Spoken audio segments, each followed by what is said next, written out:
अब हामी काट्नु जानुपर्ने चाहिँ बाँसु त्यो तलदेखिको माथिसम्म डाङ्ग्री लाएर हिँडेपछिको हाम्रो अलैँची बारी। अलैँची त छैन त अनि अलैँची यस्तो हुन्छ अलैँची। यतै हो अलैँची बारीहरू यतादेखि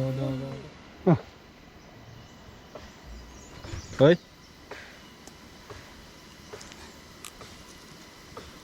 गुल्ले पसेछ टोक्दा त कहाँ पिरो हुन्छ नि नटोक्दा त गुल्ले हुन्छ। गुल्लो गुल्लो अमिलो अमिलो काट्ने बेला नभए मुसाले किन यति छिटो खायो ल हाम्रो बाँस काटिसक्यो। अब यत्तिकै हामी बोकेर जान्छौँ। यत्तिकै बोकेर जाउँ। त्यो उयो मकैको यो काटेमा काट्छ त्यत्तिकै लाने लामै खेत्र लामै बोकेर यो कापे नि राखे।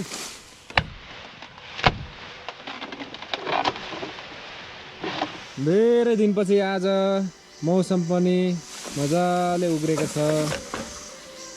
आजदेखिको पानी परेको आजै हिजो र आज चाहिँ घाम देखियो। घाम देख्दाखेरि यस्तो हुँदो रहेछ पहेँलो पहेँलो खालको हुँदो रहेछ घाम। हिजोको दिनमा भनेको टिनहरू बोकेर ल्यायो अब आजको भनेको भालबाँस।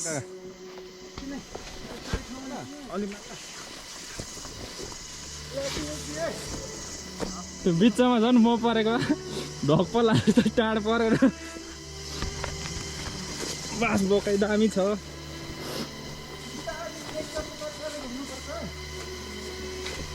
एउटा बाँस 3 जनाले बोकेर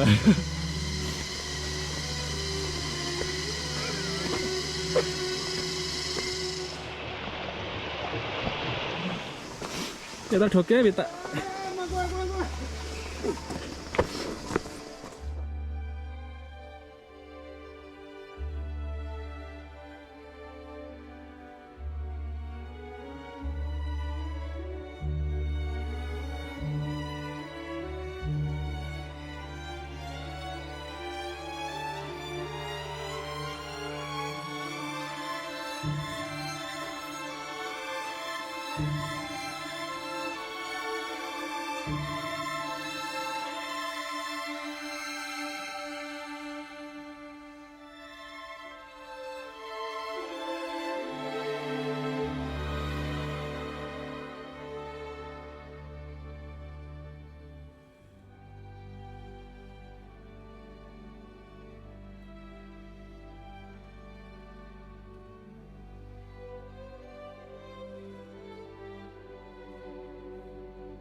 सो फाइनली यो चाहिँ हाम्रो टोइलेट यस्तो भएको छ है। यहाँनिर मुनि धारा, यहाँ पानी जाने बाथरुमको, र यो चाहिँ सावर। यो पानी चाहिँ यसरी आउँछ सावरको। बडो दामी फ्यालिएको सावरले।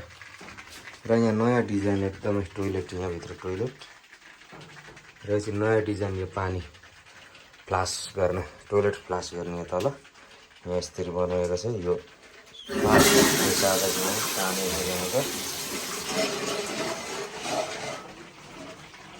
यो चाहिँ एकदमै नयाँ डिजाइनको, यो यस्तै पाइपहरू जोडेर बनाएको।